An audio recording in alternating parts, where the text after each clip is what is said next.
the market gets confused between risk and uncertainty, and it kind of uh, confuses one for the other. And risk and uncertainty are two very different things.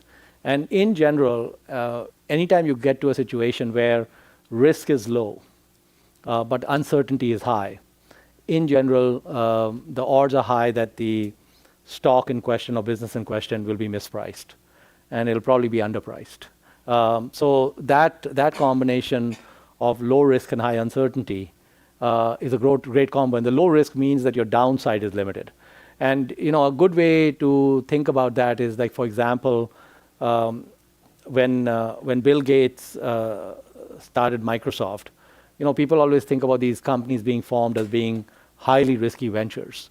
But if you really analyze it, so when Gates started Microsoft, he did not have a net worth or assets or capital. So the fact that he was taking a high risk, well, there's no capital to lose, so you can't really have risk because of a loss of capital. And if you think about the opportunity cost, so he had not yet finished his undergraduate degree. At that time, with the couple of years that he had spent at Harvard, his value in the job market was very low. So if he went out looking for jobs and such, the people would not be willing to pay him that much. And if the venture did not work, so he moves to New Mexico, starts Microsoft. And so if you think about the notion that Microsoft doesn't work, well, he goes back to Harvard, finishes an undergraduate degree, and now when he graduates, he's got interesting stuff on his resume, that what he did in New Mexico for a year. So any way you look at it, the startup of Microsoft was almost risk-free. But the uncertainty related to Microsoft was very high. It could have been that the company failed and whatever little money he had was gone, or it could be that he could have become the wealthiest human on the planet, which he did. And so it's a very wide range of outcomes that could have happened at that point.